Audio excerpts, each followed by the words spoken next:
we've got some big breaking news now regarding Newcastle United. A lot of talk about Dan Ashworth's move from Newcastle to Manchester United, while Newcastle United have moved to appoint Paul Mitchell as the club's new sporting director. Big appointment this. It's come out of nowhere, actually, in many respects, and a name that had been linked with Newcastle United. However, the fact that he has now been appointed and joins the club and it has been confirmed has taken a lot of supporters by surprise, and the response has been very, very positive indeed. A man with great pedigree. His playing career ended in early retirement due to injury, but he's well respected as a sporting executive, a huge track record of success as well.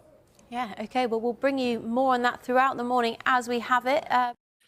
Well, there it is, ladies and gentlemen. Welcome. Thank you so much for taking care of the channel. I'm back after a long, really wanted and awaited vacation.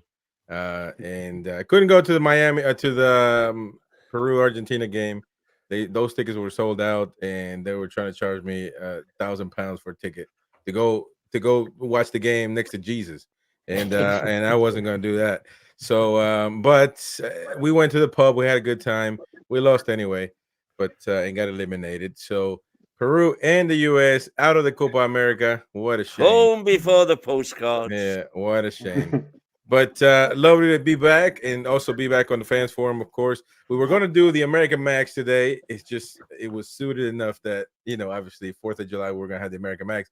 But all the Americans are pissed. So we couldn't do that. So we just had to keep it with the British folks here. But I couldn't help the chance to rub it in their faces. They lost. They have a big blow up tonight at the house for sure. Here we got the fireworks. We got the automatic guns out. We're gonna go all out tonight for the 4th of July. But I'll throw the link out there for anybody that wants to come on and say hi. But the big news for Newcastle United is, of course, that Paul Mitchell is joining and replacing Dan Ashworth as director of football for the club. A name that's been linked, name that's been talked about for months, really, is one of the candidates. And of course, today, is it today, right? That was confirmed early in the morning for you guys. But yeah, really, really early for me. And yeah, so Paul Mitchell is going to be the DOF, the person that people have been talking about. Who's it going to be? Maldini, a bunch of other names. Well, it is going to be Paul Mitchell, official by the club. And so there you go. But let's talk about that, folks. Gary, I believe you said that he was your he was mine. Yeah, absolutely. Number one, right? Followed him for many a year, to be fair. Say followed him. That sounds like I'm a bit of a psycho, but yeah. He going back. I first actually saw him play when he was at MK Dons, defender, stroke midfielder. Unfortunately, had quite a nasty tib-fib fracture, and unfortunately, even though he came back from the injury, he couldn't really continue his career. I think he went out to Barnet, I believe, if memory serves you right, and after a few games, I think he called it quits, called it time. And at that point, obviously, MK Dons was developing, if I can say that, because obviously they'd moved away regarding Wimbledon. So they just literally set up or tried to set up a recruitment team. So he came in as a scout back at MK Dons, did really well, and then obviously moved to Southampton, where you started to see a lot of the big names come in. And what I love about his journey, and it's not the fact that he's the see all and end all, because he's not. What he's actually done, he's grafted from grassroots level, and he's gone into every single job across the board in football. He understands it from the grassroots level. He understands the management predicament as a player and also as a scout. So he's going to come back with some amazing information. And then, as you've seen him now, what he's done, rather than harping on, because I know everybody else has got a chance to talk, what he's done in every club he's gone to, he's gone into in a different role. Technical director, head of this, and he's gone. And then obviously he went to more of a global picture when he went for the Red Bull And the beauty of that is he's actually got a really nice portfolio now. I mean, I know obviously at Tottenham it didn't work out for him with Daniel Levy, but it gave him the opportunity to again bring some good names into the Tottenham squad. So from my aspect, when I looked at his CV, when you look at somebody to come in and hit the ground running, this guy's got everything. Is the whole package, if you like, and that's what I like about him, because his communication skills is second to none. That is the most important part of football, and because of his links to grassroots stuff, I think you will actually see the benefits from him, not only in the first team but also in the academy. I think you will see a massive input now of future developments as well as first team 11. I'm not going to have too much say because I know him quite well, following his career, so I'll let the other guys have a go. All right, Mighty Win. Well, is this the guy you were looking for? It wouldn't have been my first choice, if I'm honest, but you know, we've got him, so we'll get behind him. And the first thing to You gonna get behind him and do what? He is not director of football. He's sporting director. That's his official title. Man, what the hell? Okay, explain to me the difference, man. I don't know what the difference is, but the club obviously think there's a difference because specifically he is sporting director. Maybe he'll football. Okay. Well, what's he going? Was he going to direct the cricket team? So what I did 9 o'clock this morning when I put the article up on the website, I did a bundle of on the spot research, and I was hoping to discover dozens of players that he'd signed for washers and been able to turn them into multi-million-pound footballers. All the big names have been bandied around, you know, Son and Diassi. But when you actually look in the 3 years he was at Monaco, how many players he bought and how much he paid for them and what they've went on to realise in terms of either appearances for Monaco or sell-ons, there's not really a lot there, to be fair. He has brought lots of players through the youth team. But in terms of buying and selling, you know, getting bargains, the likes of Bruno, Isaac, etc. I don't see a lot of that. I haven't seen a lot of that. But lots of youth coming through. But if you look at the values, and I know we're talking transfer, Mark, but if you look at the values of the majority of the players that he's brought through at Monaco, with almost no exceptions, that's probably about half out of 40 players. There's only about 4 or 5 who've been sold for £10 million plus. So yes, he's got a good track record of developing players, but there doesn't seem to be this idea that you can buy a player for 10 million and turn him into an £80 million player. So, you know, I'm happy the void's filled. We needed somebody to be doing the work, but the jury's still out as far as I'm concerned. Scally saying, welcome, Scally. First time I'm seeing you. Says, just Googled it. They're the same thing, sporting director and director of football. Well, I mean, I don't think he's going to be directing the cricket team. So I don't even think we got one. But so, I mean, it's football. So, Jamie, what do you think, man? It's been a while since we've seen you. What do you think on this thing? Paul Mitchell taking over?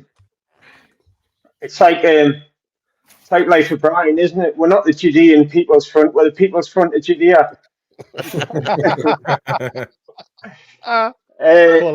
Yeah. He's not the son of God. He's just a very naughty boy. I don't know much about your office, man. You know, I don't know what his remit is, but I think possibly a lot of the youth involvement it's going to be focused on that. And he's obviously got a hell of a network there. The main thing that I'm looking at is that Man United wanted him a few months ago. There's some great material out there from Man United fans twerking for him, as the kids say these days. And like it could work out quite marvellous that we've got the man they wanted a few months ago and £10 million of their money, and they're stuck with the dwarf, the snake, who we just got, the money from the other day to get us over the PSR line. So I'm happy. I tell you what, I'm happy there's someone there, and you guys might not have seen this because I just spotted it not long ago. But an article's just went up in the Eye, which says that unlike Dan Ashworth, who was contracted in Newcastle United, Mitchell had actually left Monaco. So the article says he's actually been working for Newcastle behind the scenes for a couple of months now. So I'm quite interested to see what happens across the course of the summer, because obviously we're able to buy now. And unfortunately, the whole picture, sort of Dan Ashworth going, Mitchell coming in, who's won out of that is something we maybe won't really know for about 3 years until, everything they've done's kicked in. And hopefully we are riding high at the top of Europe and Man United are in the doldrums. Fingers crossed. Fingers crossed. This is well, let me get before I go to that, let me get Rolly's take on the new what is it, director of football or sporting director? I'm lost now. It's the same. One of those. Oh, was it sporting director? Okay, well, I know the mighty win. So okay, so Rolly, I just thought it was worth noting that was. No, we're gonna talk about that because somebody posted a comment right there that is getting my attention. So we're gonna finish though. I want to get Rolly and Andy's take on this. But Rolly, go on. Yeah, I'm actually quite excited by this appointment. I think he's got a good track record. I know the mighty win was saying that all the star names on his CV, they're star names, but they weren't when he bought them. Look, no one had heard of Son before he arrived at Spurs. No one had heard of Mane before he arrived at Southampton. He's good at identifying talent. Been obviously trying to read up and listen to everything I can about him in the few hours since he's been appointed, but apparently he's very good at identifying the players that fit the way the team plays.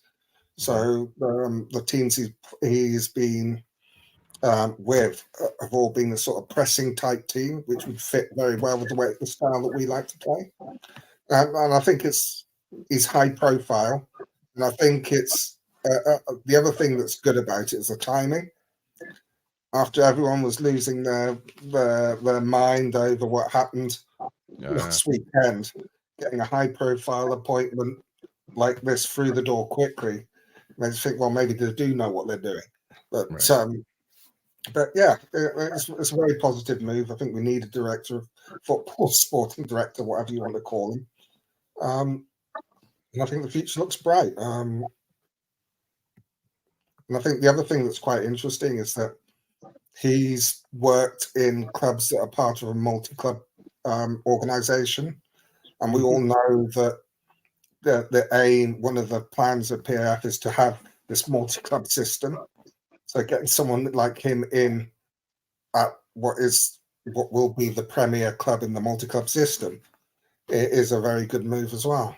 You're saying they want to build something like Man City and the City Group? Yeah. How they own teams in South America and in the United States. There are lots of reports, and they're looking at other clubs that they can buy.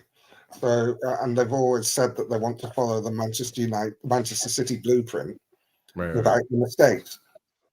Right. I understand. All right, Andy, what do you think?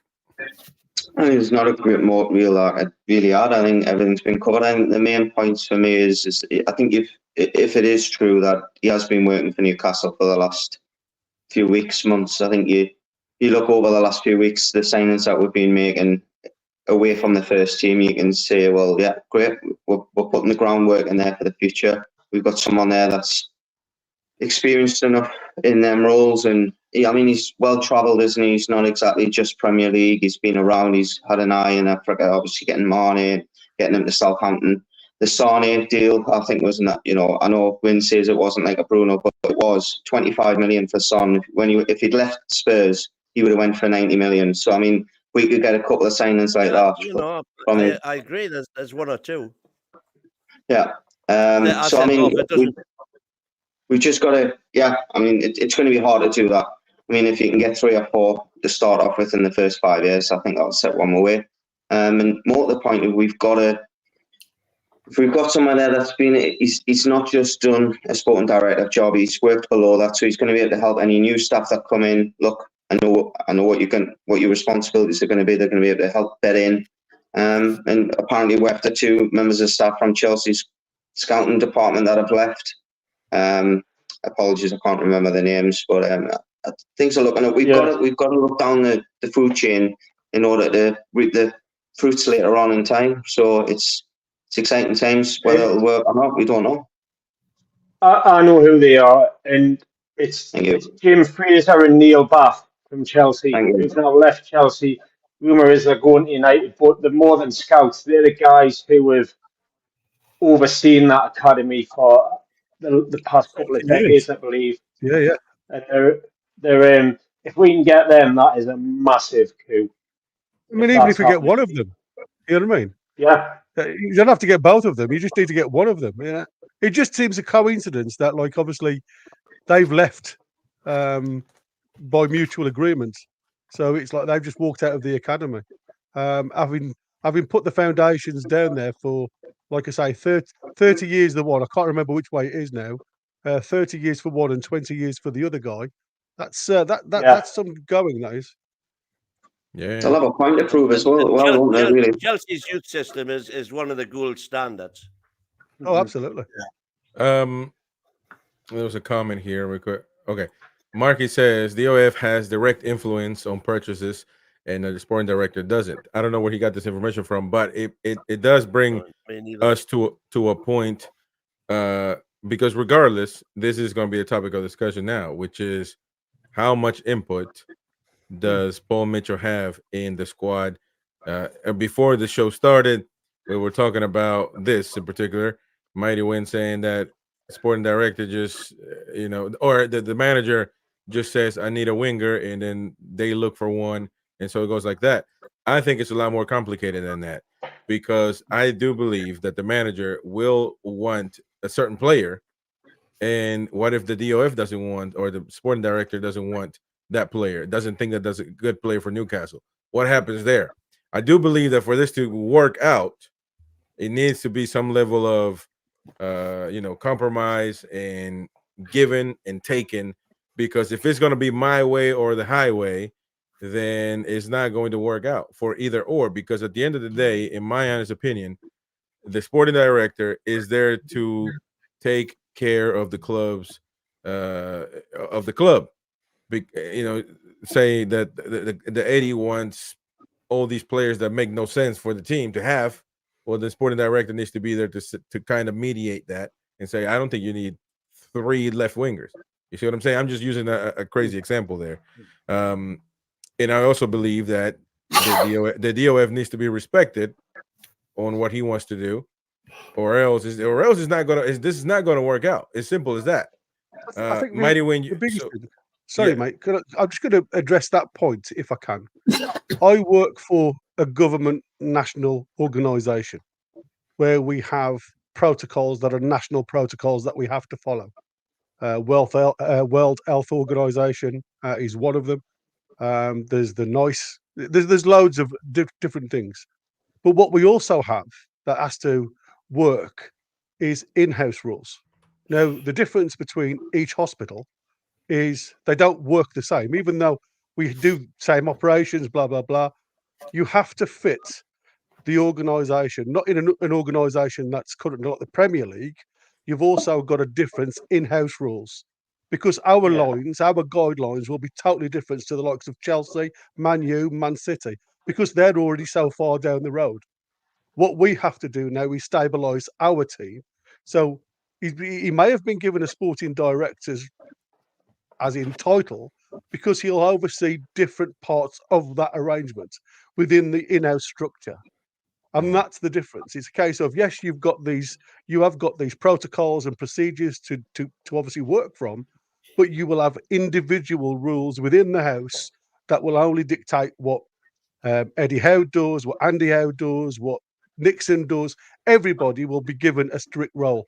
And at the end of the day, the people that are governing these guys is the PIF. So they'll have an idea of what each individual role is, and they'll work from what's required from the club. Yeah. Well, by the way, and explain what you think real quick, because you think that managers have no input or shouldn't have no input in No, I in the didn't say new that at income. all. Well, basically, don't backpedal now, man. What I said- Hey, what I don't said backpedal. was- Don't backpedal now. You saw what happened over Di- 200. You saw what happened over 200 years ago, and you backpedal on this day. You saw what happened. So come on now. Yeah, we're Stop just playing. giving you the country back, man. Yeah. All Yeah. right. Are you finished now on Treason Day? I'm finished. I'm finished, man. Go on. Right. So I'll what have a I'm little saying video is about what 4th of July is here in a minute. But go on. the director of football. My interpretation of director of football is that he appoints the manager. He decides how the club is going to play. So then they develop a situation where the youth team, the kiddies team, every team is playing the same style of football. So when they go through the ranks, they know exactly how they're going to play. And that's exactly what Ashworth did at Brighton, which is why you get so many kids coming through at Brighton from the youth level. Man City do the same. They've got a style of football, and that is decided at board level, top board level. How are we going to play? And it's then it's a director of football's job to implement that plan. Whether that is a sporting director's job or not, I don't know. Who decides does a sporting director decide who's going to be the next? If England come calling for Eddie Howe leaves, who decides who is going to be our next manager? But that's the I've just thing. Googled it. Are I've you just saying it's the Googled this. sporting director's job? Yeah, I've just Googled the sporting I think it would If director it be. is, then it's pretty much the director of football. Yeah, so I've just gone and had a look at sporting director, and it says in any event, the whole idea of having a sporting director in charge of playing recruitment is to ensure the signings fit in the club's playing style and sporting vision. Yeah. That's how I see it. So, and then you appoint a head coach. You don't appoint a manager, you appoint a head coach. And his job is to implement that style with the players that he is supplied with. Now, I'm not saying for 1 second that the coach shouldn't have an input into which players they want. So I would suggest that the way it works, or the way it should be working, is that Eddie Howe says to the sporting director, I want a right winger who does a lot of backtracking and who's good at crossing a ball. And it's the sporting director's job then to go out and identify a number of players who tick those boxes that the manager has said he wants. In my opinion. And then go to the manager and say, right, we've identified X, Y, and Z. Which one do you fancy? He says, well, I fancy him first, him second, him third. And then the club approaches first choice and his second choice and his third. If they don't get the first one, they go to the second one, and so on and so forth. I don't think the coach goes and says, I want Jared Bowen. He says, I want a player who can do what Jared Bowen does. Yeah, that can work, but there will be times where he wants, just like Lloyd Kelly. He wants Lloyd Kelly because he knows him. He knows him. I don't think he. This thing got done when Ashworth was chilling at the house. But if he would have been working, I don't think he would have went then I want somebody like Lloyd Kelly, that can play left back and also center back, that can do both. I don't think it would have worked like that. I think it would have been, I would like to have Lloyd Kelly. No, I think that's pretty specific because. But it will be cases. There will be cases like that. No, only because it coincided with Lascelles and Botman being out long-term injured, with us being totally strapped for cash and being able to get Kelly for nothing. The same as we were after Tosin, because we would have got him for nothing. So that was a very specific set of circumstances. And the fact that Eddie had worked with Kelly was so much the better.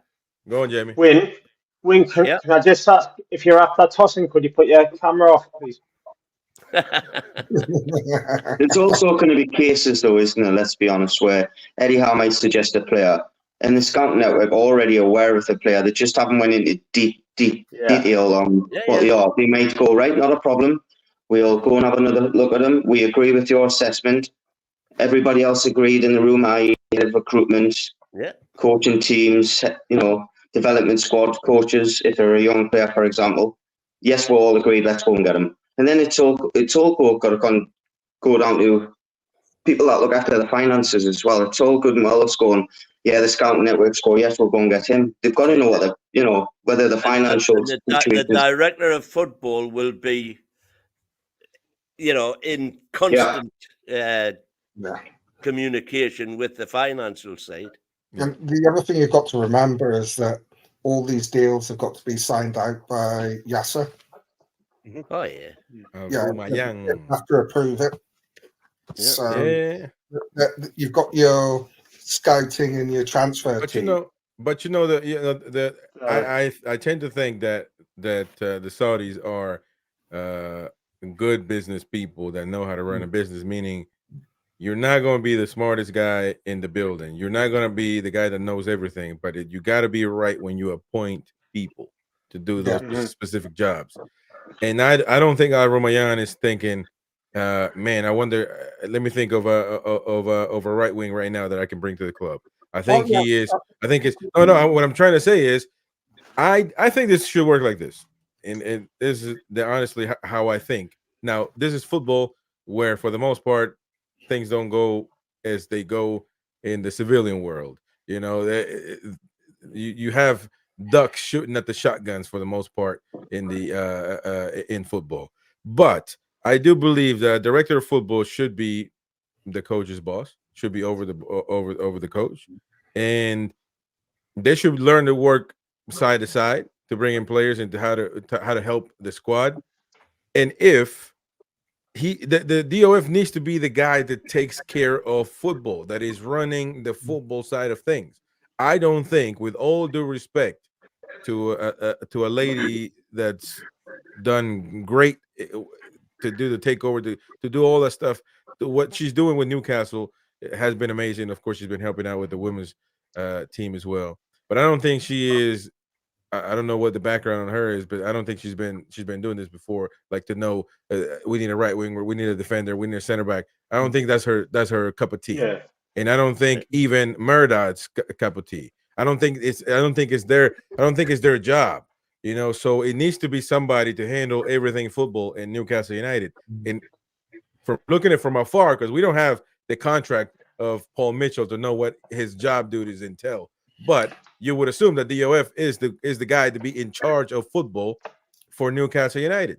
And if the manager goes for some reason, should Paul Mitchell be the one to appoint the manager? Shouldn't he be the one? Why should be Al Rumayyan, who probably knows like us that Mourinho is a good manager, but you know what I mean? Like Yasser, the point with Yasser is not that he's interfering with the football decisions.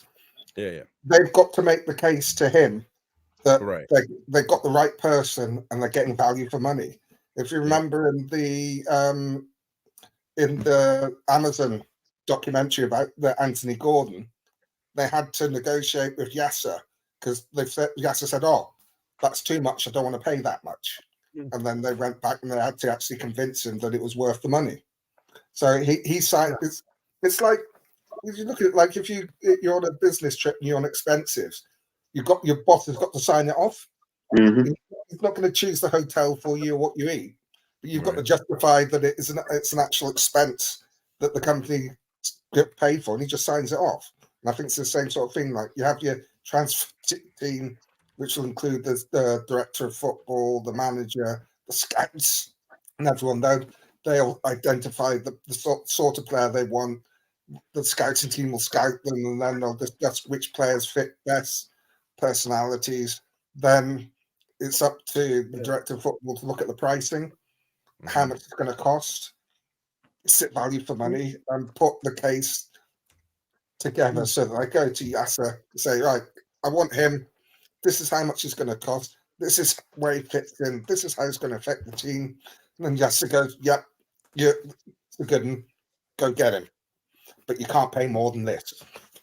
Right. Well, that makes sense. That's it for everything. Everything's a conversation, isn't it? I don't think there's absolutely no chance Paul Mitchell's going to be able to identify a first team player and force him on Eddie Howe. Howe will have the final say, he'll have input. It'll be a two-way conversation, just as you outlined there. I think the exception to that might be a Minty type signing, where Mitchell goes out and says, there's this guy here, he's 16, he's going to be worth £50 million in a couple of years. And Howe says, I wouldn't play him, he wouldn't fit my playing style, whatever. Mitchell says, you know what, we're buying him, and we'll just recycle and sell him on as part of the trade. And I think that level of player could come in, but anything for the first team, Eddie Howe's got to have final say. Which is what Chelsea have been doing for years, of course. But it has to be a two-way street between the manager and the DOF, because I mean, the DOF can say, well, this is your striker, but if Eddie doesn't like him, he has all the right to not put him on the pitch. Which then it becomes a petty game that doesn't help the club at all. And that has to be, the hierarchy would not allow that. If you look in history, Chris, the last director of football we really went for was Dougie Freeman, because obviously and everybody was banding around the few names that have made it. But if you actually look at his CV, that he shed loads that haven't made it at all. That cost similar to the type of money that he paid for Elise. And that's what I'm saying. Yeah. Whenever you go for these decisions, it's a boardroom type style meeting, and you have to sell that this player is worth the value. And if they can believe into it, they buy into it. Yeah. By the way, tomorrow on the American Mags, we'll have a 4th of July special. It's on the 5th. But these petty Brits didn't want me to rub it in their face, so we're gonna do it tomorrow. And plus, the Americans Mags are pissed today, so we gotta wait until tomorrow. We're gonna have a lot of memes throughout. Also, another thing, the English match is getting moved to the second channel. We're gonna be public for everybody. That's a channel that we want neutral fans to join, etc. So we're going to have it there. And not only that game, now we're going to get busy on the important parts of the Euro. So we're going to have Portugal, Spain. We're going to have Portugal, France, Spain, Germany. That's going to be one hell of a match. And I don't know if we're going to have the Netherlands and Turkey. They play, right? Turkey. Yeah. So but we're going to have that, and of course a few games of the Copa America as well. Brazil, Uruguay, I believe, play. So that's going to be an important one. But that's really late. That's like 2 a.m. for you guys. So, but if you can make it, come on, hang out with me, and we'll do the matches there. So yeah. All right. I mean, anything else on Paul Mitchell? I mean, I guess we just gotta wait and see, don't we? That's it. Suck it and see. Good luck. Yeah. Good luck. Absolutely. All right. Welcome to the club. Now, just a small snippet. We'll have a lot more tomorrow, but a small snippet of what 4th of July means to Americans.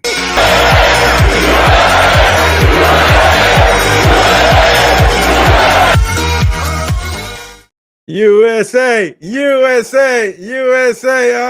Take that L. And you know why? Somebody told me this. Not Chris. I'm glad we took the L. Hey, somebody told me this. Somebody told me this. Canceled. Why is it spelled canceled with double L's in the UK, and in the United States it's only got one L? Well, because we gave you that L in 1776, so there you go. So now you guys lasted longer than the UFC Confederation Cup. You can't be bothered to spell properly. Yeah. To people that are complaining about Trump being on the video, that's not my video. They put it on there, but yeah, Trump is in there against Biden. We didn't put Sleepy Joe in there. We should have put Sleepy Joe, but we'll have it. We'll have the more. I'm sure. Mate, what a choice! What a choice you've got. Well, we gotta vote. Hey, I told the American folks. 350 million people, and that's the best two that can put up. Vote. Hey, I tell the people, don't vote for any of those numpties. Vote for RFK, Robert Fitzgerald Kennedy Jr. Vote for him. Come on, let's do it. We thought we had problems with him. Hey man, hey, why did you guys have your? Why did you guys have your election today on 4th of July? That tells you, man. That is the biggest. Why would you have your elections today for your prime minister? I think it was because that's the date that everyone at Conservative Party is like, doing better. You're still sore about that one. You're still sore about that one. Yeah, right there, Jimmy. We lost in the 4th of July, so we gotta have elections. Come on, man. Hey, what's the one dude that's on it? What is it? Farage? Farage is his name? No. Did he win? Did he win? We don't know yet. We don't find out for a long time. Did you guys vote? What's happening? The early hours of the morning, mate. Yeah. It'll be the early hours of the morning. See, when we hold elections, we can know the result the next day. We don't have to wait weeks before we find out. We don't have to wait weeks. We don't have to wait weeks. We've got to fix them first. It takes hours. Trust the election, folks. Don't be like Trump being a sore loser saying that it was rigged. It's never rigged. That's the people's vote. People's vote. But yeah, we're gonna have a lot of fun Is tomorrow. Biden's aware that it's the 4th of July day? I just wanted to know. There's a meme. There's a meme of Joe Biden saying Merry Christmas. So there you are. I can't believe no politics. No politics. That's your bona fide way to lose listeners. That getting into politics. I'm just glad. He likes the bloke that I don't get him off. I'm just glad we're not at war. Millions of years, Jimmy. I'm just glad we're not at war, man. Man, I'm telling you what, I'm just glad we're not at war with Biden in office. We'll lose against Guam if we go to war right now. But anyways, like you did it, Vietnam. Hey, the good thing about that, some of the I had a video. There we go. That everybody was upset thinking that another sponsor was coming to the stadium when they were taking the old font out. Well, the club basically released this. The atmosphere and the ambience.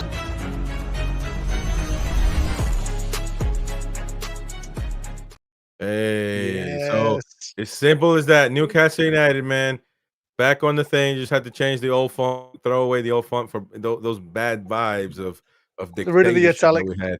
Yeah, man. So they're gone, and yeah. But as far as right now, some people think that we might have a sponsor coming up at some point, but as of right now, nothing yet. So, by the way, Paul Mitchell, just upset he's not under the E anymore.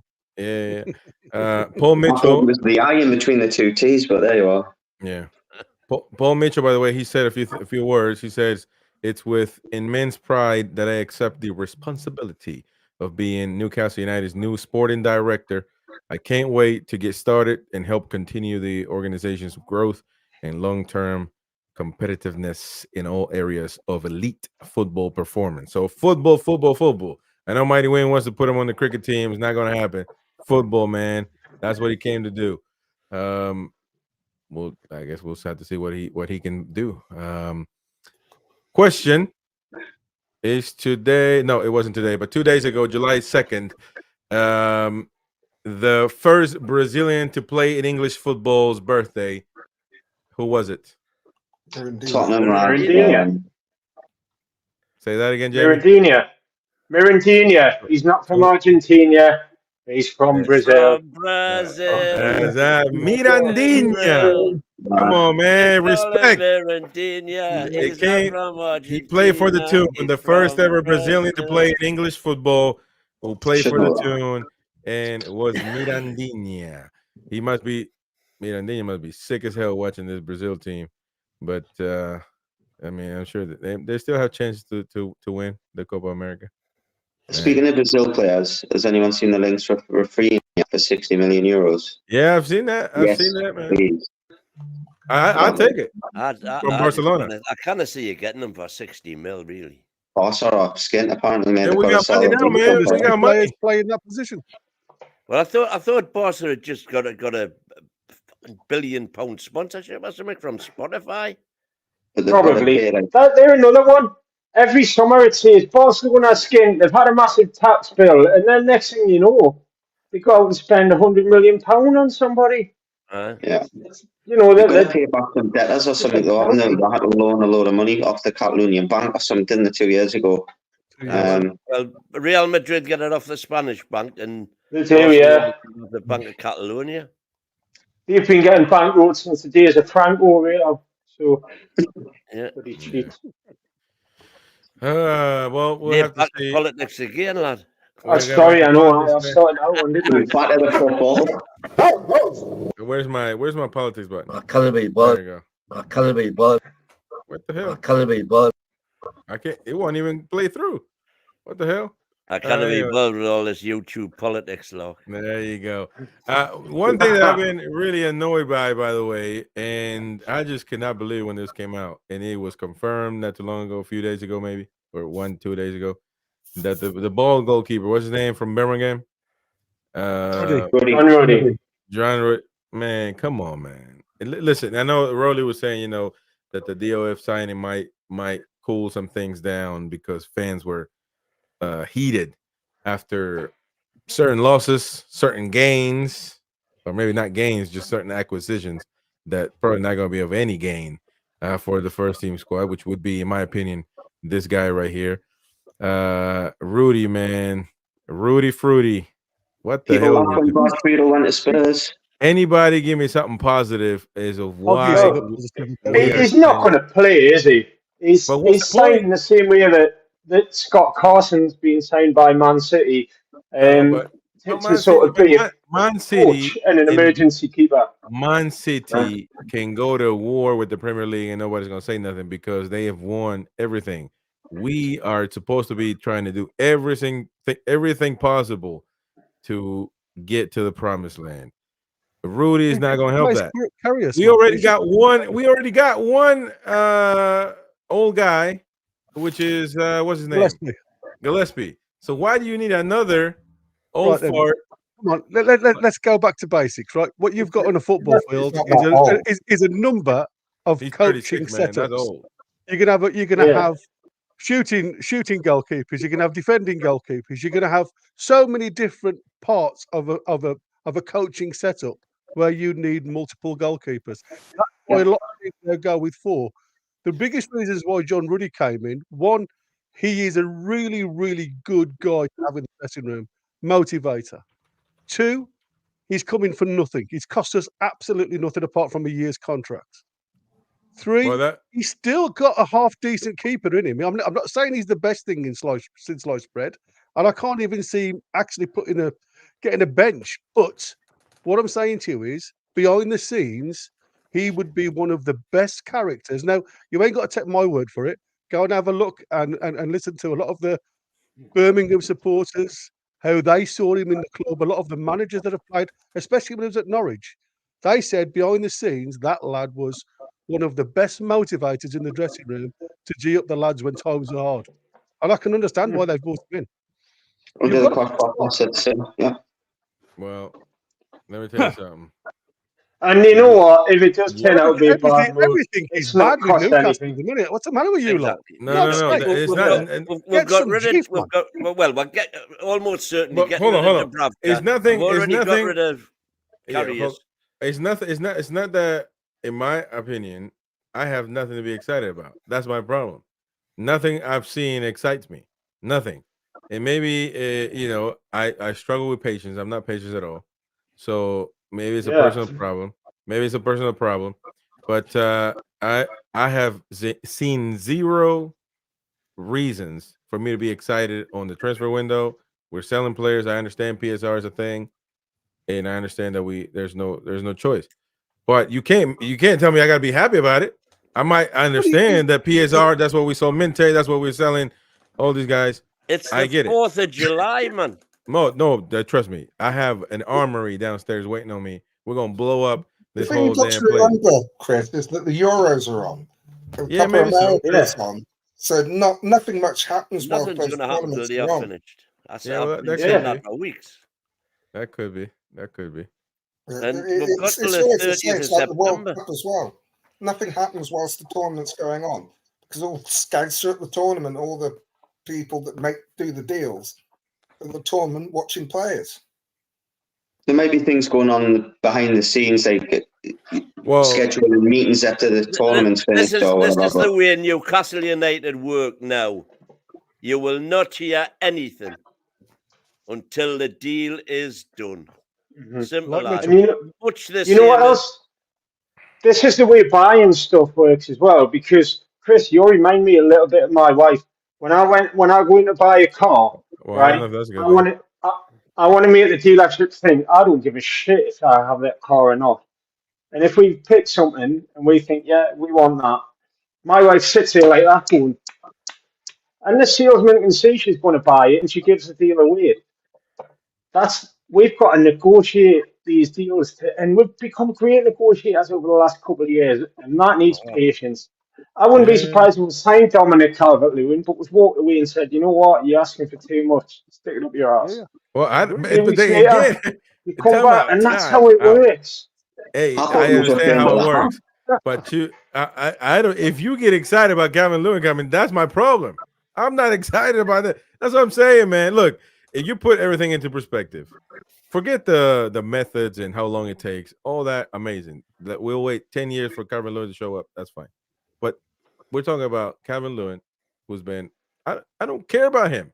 He gets hurt all the time. Lloyd Kelly, I've said it before when everybody was jumping up and down. I understand we need a center back, but the injury record is horrible. So we'll have to see what happens. But I'm holding my what I really fully think, because I'm not excited who we're in link with. I wasn't excited with the ball goalkeeper, and now he showed up. So I'm just saying, as ridiculous as I thought the bold goal, what's his name? Rudy. As ridiculous as I thought that rumor was, I was like, there's no way this is happening. And then it happens the next day. So I'm just saying, man, Who's to say we finished up? We've not going to buy another goalkeeper. Nobody can say that. I really hope that's the truth. I really hope. We don't need no more. Yeah, maybe. What they're doing is just raising the floor of the talent we've got at the squad. We got rid of Richie, we got rid of Dummett, and a few others. And we bring in Rudy. Come on, man. Yeah, well, I did tell you about that one. Look at Kelly. He's a vast improvement on Dummett. And then raising the floor, and then we'll have a couple of big signs. There's a real dichotomy of opinion as to which is best: raise the floor or raise the ceiling. The roof. You've got to do both. Right now where we are, I want to raise the ceiling. I want to spend out what little money we can spend. You got to. I want to spend that on elite first team ready players who go into the squad, and then the floor gets gets lifted anyway, because the current first teamers are getting knocked down to the bench. Yeah. I don't want to be spending 20s and 30 millions on middle of the road players. I want to be spending whatever money we've got, a couple of blockbuster signings. Yeah. Thank you so much. Hold on, give me a second. Thank you so much to Rosie for gifting the membership away. Memberships keep us afloat, so thank you so much for doing that. And it's going to the Goat Father. So Goat Father, welcome back to the membership, mate. And enjoy that one. Consider staying on after your free month. And everybody out there, if you can become a member, please do so. You get some perks. You get free live shows. We're going to be doing a giveaway. We're probably going to do it Monday and do a giveaway so we can think of something to give away to members. So stay tuned for that. And yeah, appreciate everybody. Appreciate you, Rosie. Thank you so much. And also for being on that hot, man. What was that? It's black and white, the hot. Get rid of the hot. Oh, no. The hat. People love this hat, man. People want to buy it. I like the hat, yeah. People want to buy Chris, it, man. We beat you. Chris, I've got a question for you. All right. Okay. 2 years ago, this time in the summer, Newcastle United needed a striker. Would you have rather had Hugo Ekitike now and being excited now, or would you rather showed a bit of patience, done a good deal, and had Alexander Isak up front for Newcastle United? But you're I going know in which I would hindsight. rather have. You're going with I'd have hindsight, rather man. waited. Hindsight is an amazing thing. It's not. It's an example of how it works. You navigate. You go in. You get the best deal by being a bit patient. And I mean, now is look, really early because the window's just open. But sometimes that's what it takes. Sometimes you need to go back. yeah. We had to go back for Botman a window after. Yeah, that's right. We originally wanted to buy him. We went in January. We had to go back in the summer. And you know, again, it comes back to PSR. Like Man City could buy everybody in one go. We can't. We've got to be We a can't. bit cleverer about it. But at the same time, you don't let anyone take you for a mug. You come back when the price is right for you, and if it never gets right for you, you move on to the next bloke. That's the thing. I mean, The two big strikers that we were linked with, what do they call the kid, the Italian that went to West Ham? Scamacca. Playing for the national team. Load of Scamacca. S in the name. Scamacca. That's him. Scamacca. Yeah. Scamacca. You know, we were heavily linked with him, and we were disappointed when he went to West Ham. But We linked with Balotti as well, we weren't we? dodged the bullet with Diaby. We dodged the bullet with kid at Liverpool, Soboslai. Man, he been there for a year, man. How can you say? That's what I'm saying. I don't understand this. We dodged a bullet. What the hell, man? You No, we can didn't. Rolly, you're a scout, man. Tell this guy what it is, man. I'm playing. Well, suppose like you've got to give him a season, but the one that we really dodged the bullet that Liverpool got was Nunes. Oh, Nunes, that's Yeah, he we dodged it. dodged the bullet with Nunes. Big Oh, no, bullet. That is big crap. When all the Came Liverpool back to fans haunt had us, it nevertheless. Beer Viking. If he starts working on his finishing, though, I mean, look at the amount of chances he's missed. He's getting in the positions. That's the thing for a striker. But Southlink's here saying rumors Federico Chiesa available for 20 million. He's definitely Juventus wants to move on, and I think wants the new club. He had good appearances for Italy, but not like nothing crazy. So I think he's a talented player. So why not get a right winger like that, man? I think he'll be good. And the transition is going to be a lot easier now that you have Tonali in there. You know, it's not going to be as hard. But I would go for Chiesa too. But that's what I'm saying. That's one of those. Now, I do agree that things might be cooking in the background that we don't know. Obviously, Paul Mitchell, you think we let Ashworth go one day and the next day he signed. Do you think it was just one day conversation? No. Paul Mitchell's been talking with Newcastle, I'm sure, for months. And they made it official today. So I do agree that things are happening. I'm not too excited with them. Gary came up, but before we came on air, Gary came up with a very, very plausible. Well, Jamie's just said it exactly the same. Apparently, it's been reported in the I newspaper, which I haven't seen because you have to be a member of that, and I haven't got it. But I said to Win exactly what you've just said, Jamie. It didn't make sense for me for Ashworth to go out one day and then Mitchell to come straight in the door the next day without there being a conversation or some workings going on in the background. So it wouldn't surprise me whether, again, you have to be very careful with litigation and tribunals and things like that because we still had a guy on garden leave. So you couldn't employ anybody until that person's out of his chair. Even though he was on garden leave, he was still employed by Newcastle United. So they couldn't bring him into the opening. Right. But I'm just, like we were saying, I am just so surprised, again, when you hear all these leaks about all these players being linked to the club, and yet when it's true, you never hear a bloody thing. Yeah, but the main thing I was on about with our conversation, Gary, was the fact that before the Ashworth deal was done and paid for by Man United, Ashworth was taking Newcastle to court for constructive dismissal. Yeah. And if he could have shown in that court case that Newcastle had been talking to Paul Mitchell, then that would have been, more ammunition on his Well, it side of would the have been fence, kind of thing. fuel for the fire, wouldn't it? So Absolutely, and that's what I that said. could be a very plausible reason why it was all Yeah, yeah. kept in the dark until we got the money off Man United. right. But Nobody it's knows come out now nothing. as £10 million, don't they? That's what they reckon now. Everywhere's No, it saying is, Ken. £10 million. Yeah. And All the right. thing about Yeah, go on, that Rolly. is that the problem Ashworth has is that how can he be dismissed if we're still paying him?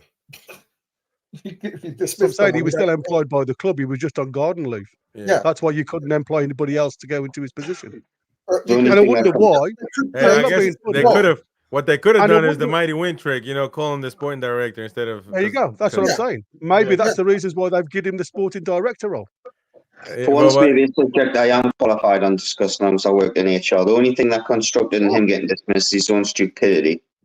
Yeah. Oh, yeah, there is that. The emails. That's right. Yeah. All right. Just to finish up, we're gonna go to the comments real quick, but I'm telling the folks to go subscribe to this channel right here, the TRFT podcast, where we're gonna be having the look at that, the matches coming up. What we got? We got Portugal, France tomorrow. That's gonna be earlier. No, wait, is that earlier? No, tomorrow. No, Spain, Germany. Spain, Germany is earlier. No, wait. Is England is Saturday, isn't it? Yeah. Yeah. So what's tomorrow tomorrow? is Spain and Germany. That's gonna be really good, man. That's gonna be one gonna be a match cracker, that for is. the ages.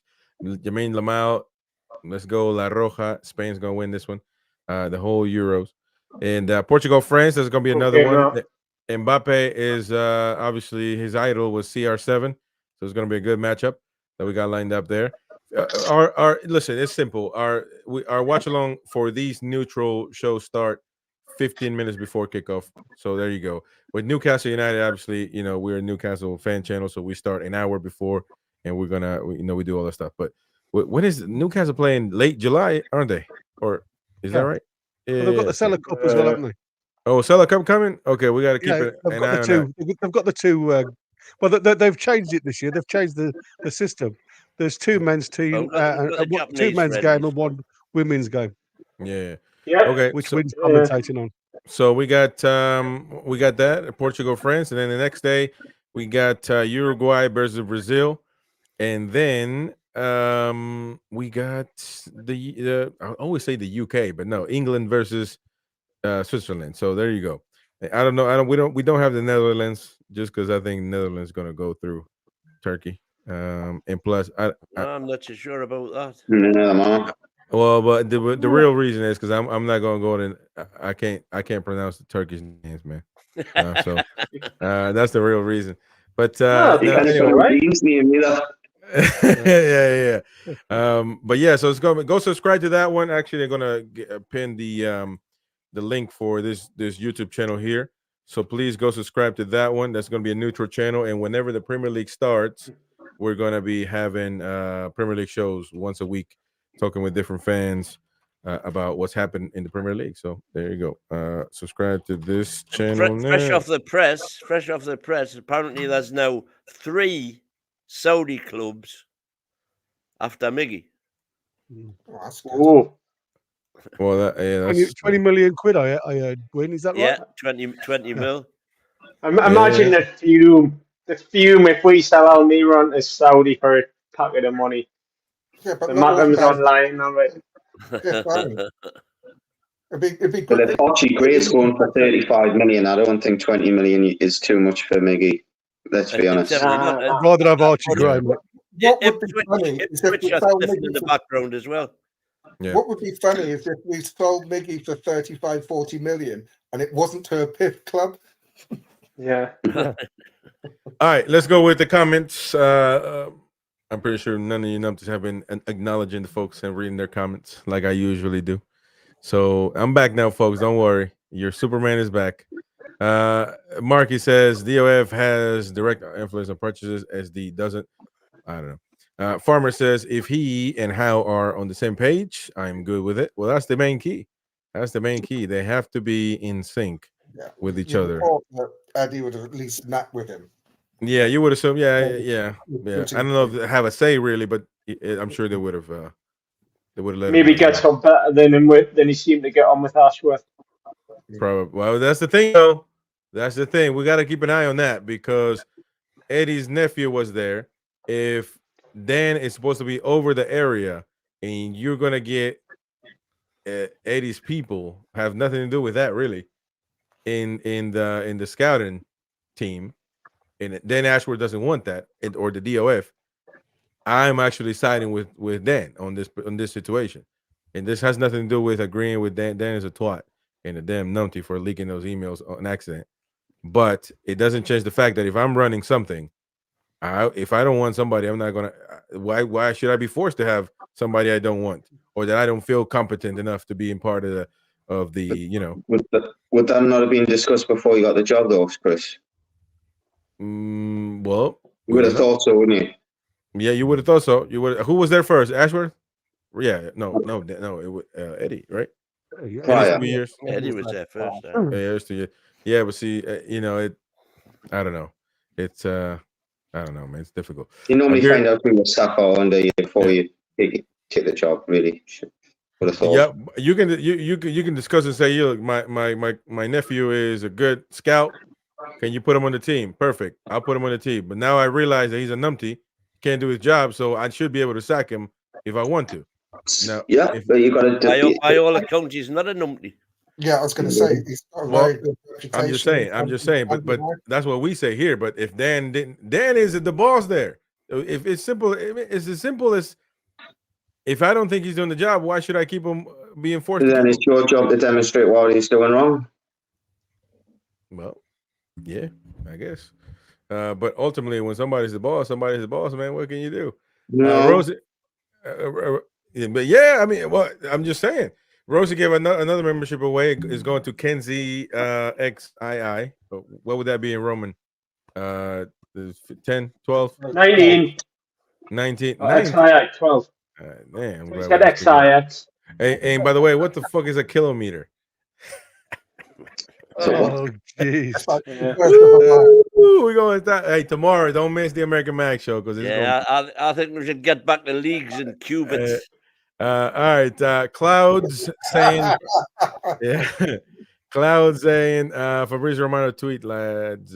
I checked Fabrice's Twitter recently, but I don't think I didn't see anything regarding Newcastle, so I don't know what. I think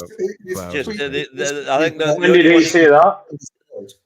The only thing he can be thinking about there, I think, was earlier on. There was. Thank you, Rosie. Liverpool might not have been put off by the £100 million price tag on Anthony Gordon. And the Gazette. So, I mean, that's a good point. Would you take 100,000 for Anthony Gordon?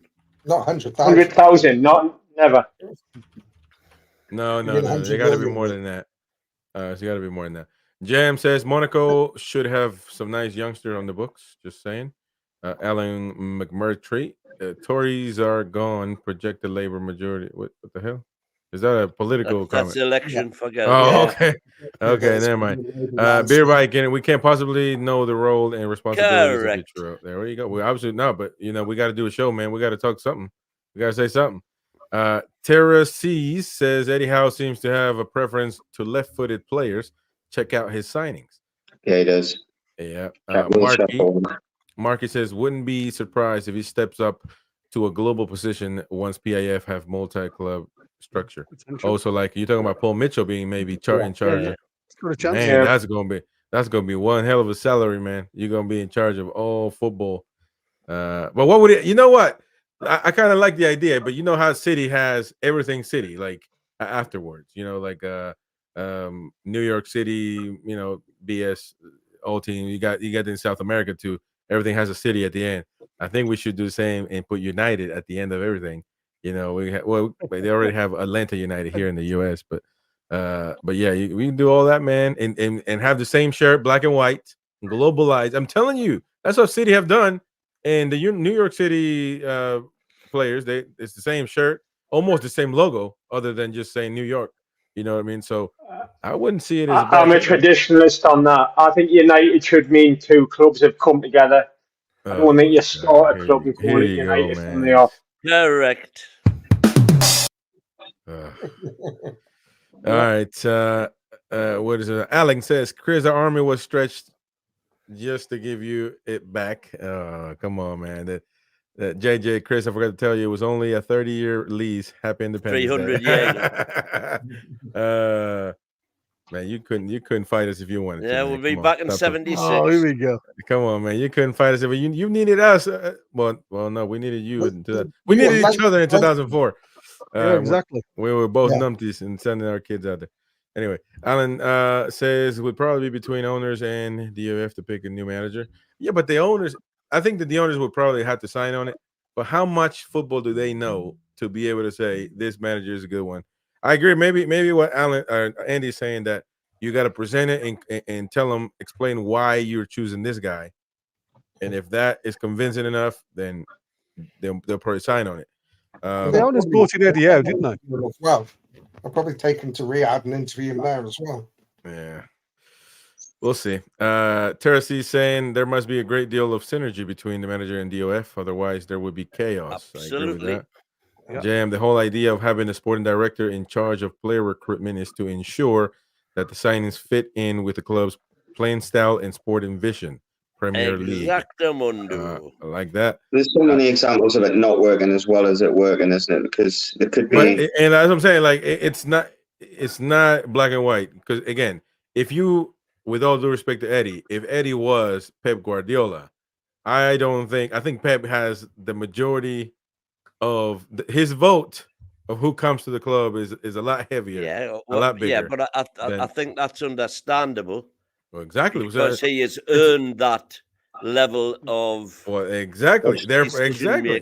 I agree with that. So Eddie's now on that level yet.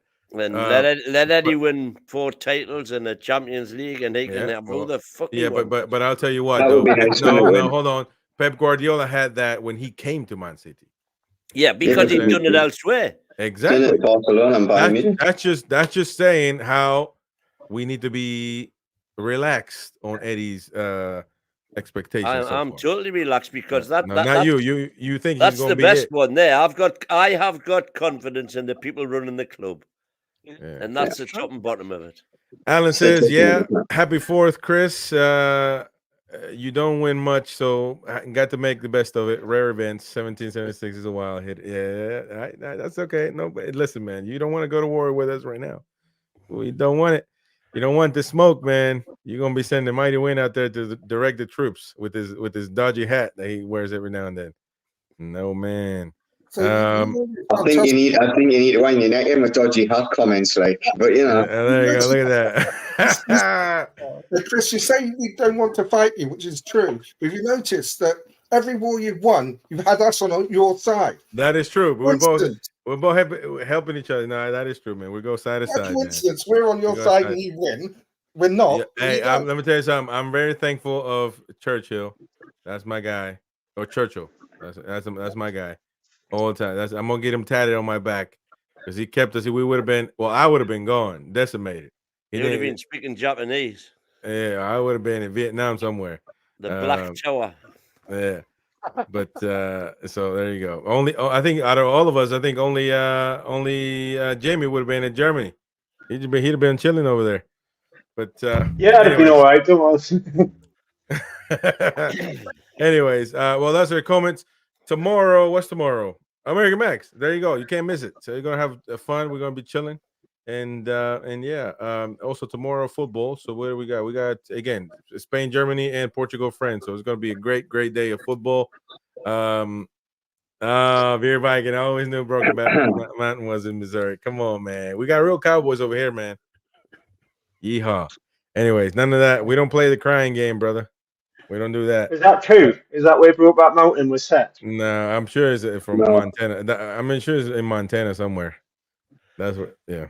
Anyways, folks, thank you so much, Gary, Mighty Win, Jamie, Rowley, and of course Andy Bell. I appreciate everybody coming on. And yeah, tomorrow American Mags and football matches. So stay tuned, subscribe, hit the like button. We'll see you on the next one. Bye bye. Happy 4th. Oh, yeah, guys.